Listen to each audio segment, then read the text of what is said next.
নমস্কার, সুস্বাগতম। আপনারা দেখছেন জোরস ধামাকার নতুন পর্ব, সাথে আছি আমি জুডো। ক্লিক ওটিটি প্ল্যাটফর্মে ডিটেকটিভ চারুলতা নামে একটা সিরিজ এখন স্ট্রিমিং হচ্ছে, যার পরিচালক হলেন জয়দীপ বন্দ্যোপাধ্যায় এবং নাম ভূমিকায় অভিনয় করেছেন সুরঙ্গনা বন্দ্যোপাধ্যায়। এছাড়াও আছেন দেবমাল্য, আরো অনেকে আছেন। তা কাহিনীটা হচ্ছে, চারুলতা মিত্র সে ঠিক করেছে সে ডিটেকটিভ হবে। সে ক্রিমিনাল সাইকোলজি নিয়ে গোল্ড মেডেল পেয়েছে। কাকা কাকিমা খুড়তুতো ভাই এবং সে থাকে একসাথে। তার বাবা মার আগেই প্রয়াণ ঘটেছে। মানে সিরিজটা দেখবার আগেই আপনি বুঝে যাবেন যে এটা একটা ফেলুদাকে ট্রিবিউট জানিয়ে করা। সেটা নিয়ে পরে বলছি আমি। এইবার তার হাতে একটা কেস এসেছে। আইপিএস অফিসার সিদ্ধেশ্বরী বোস, যাকে সে সিধুদি বলে ডাকে, মল্লিকা মজুমদার যে ভূমিকা অভিনয় করেছেন, তিনি একটা কেস দিয়েছেন। একজন ব্ল্যাক ম্যাজিক করেন ভদ্রমহিলা আছেন শহরে, পরমা সেন, যে ভূমিকা অভিনয় করেছেন চৈতি ঘোষাল, তিনিই ডেকেছেন। তিনি ডেকে বলছেন যে তার অমুক তারিখে মৃত্যু ঘটবে, কিন্তু কেন তিনি বিতাড়িত করেছেন নিজের ছেলেকে সে কারণটা তিনি বললেন না। বললেন যে সব যদি আমিই বলে দেবো তাহলে আপনি কি খুঁজবেন। এরকম ব্যাপার স্যাপার আছে। হ্যাঁ, এই বক্তব্যটা শুনে জয় বাবা ফেলুনাথের অম্বিকাচরণ ঘোষালের কথা তো আপনার নিশ্চয় মনে পড়েইছে। তার অন্য জগতের সঙ্গে যোগাযোগ আছে, সেই কারণে তিনি জানতে পেরেছেন যে অমুক তারিখে তার মৃত্যু ঘটবে। তিনি জানিয়েছেন এই কথা। এবার সত্যি মৃত্যুটা ঘটলো। এবার মৃত্যুটা কি অলৌকিক কোনো কারণে ঘটলো নাকি অন্য কেউ ঘটাচ্ছে? এছাড়া প্যারালালি আমরা দেখতে পাচ্ছি 90 দশকের কাটোয়ার একটি ঘটনা। এদিকে সিরিয়াল কিলিংও তো হয়ে চলেছে। সেই ঘটনার সঙ্গে কি এই সিরিয়াল কিলিং এর কোনো যোগাযোগ আছে? এই কাহিনীর প্রেক্ষাপট দেখানো হয়েছে 2024 সাল। তার কিসের যোগ সেটা জানবার জন্য আপনাকে দেখতে হবে। একটা কথা বলতে পারি, বেশ দ্রুত গতির। তবে সবসময় যদি ফেলুদাকে ট্রিবিউট জানিয়ে সবকিছু তৈরি করা হয়, সিধু জ্যাঠা মানে সিদ্ধেশ্বর বোস এখানে হয়ে গেছেন সিদ্ধেশ্বরী বোস, এরকম আরো অনেক আছে।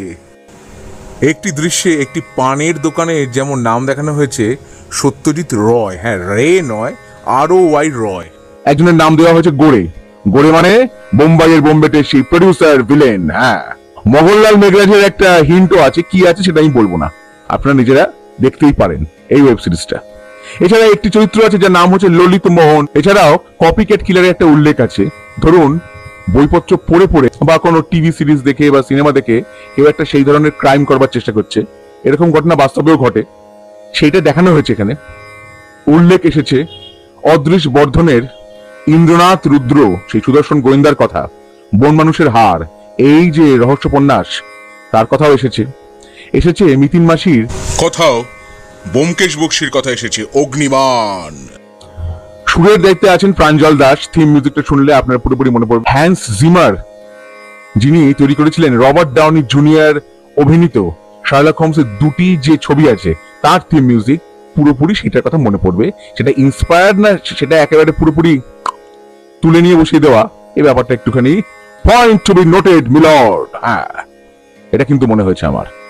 দেবমাল্য অভিনয় করেছেন তপুর ভূমিকায়, চারুলতার ভাই।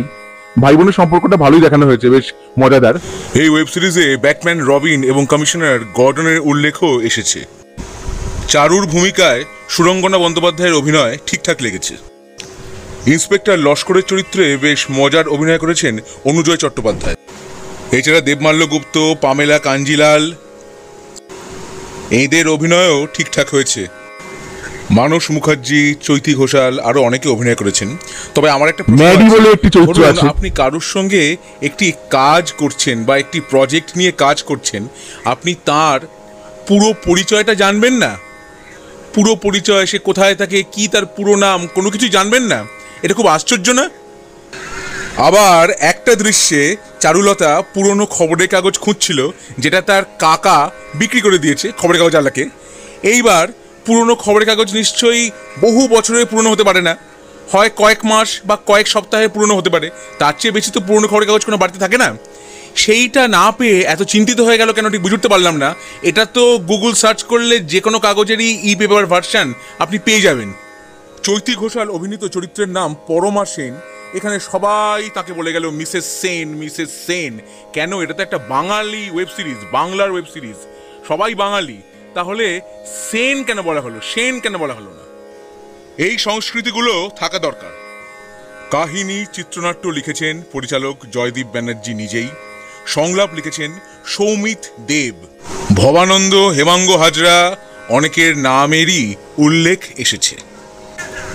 ডিওপি হলেন অনির্বাণ মণ্ডল, সম্পাদক হলেন কৌস্তভ সরকার। তাহলে ডিটেকটিভ চারুলতা এই ওয়েব সিরিজটা দেখে আমার কেমন লাগলো, আমার অভিজ্ঞতা আপনাদের সঙ্গে আমি ভাগ করে নিলাম। আমার ভিডিও ভালো লেগে থাকলে অবশ্যই লাইক করুন, শেয়ার করুন, সাবস্ক্রাইব করুন আমার চ্যানেল এবং আমার ফেসবুক পেজ জুডোস ধামাকা। I'll be back in the next episode with a new dose of entertainment, new dose of dhamaka. Hasta la vista, Judos Dhamaka. Let's do the dhamaka.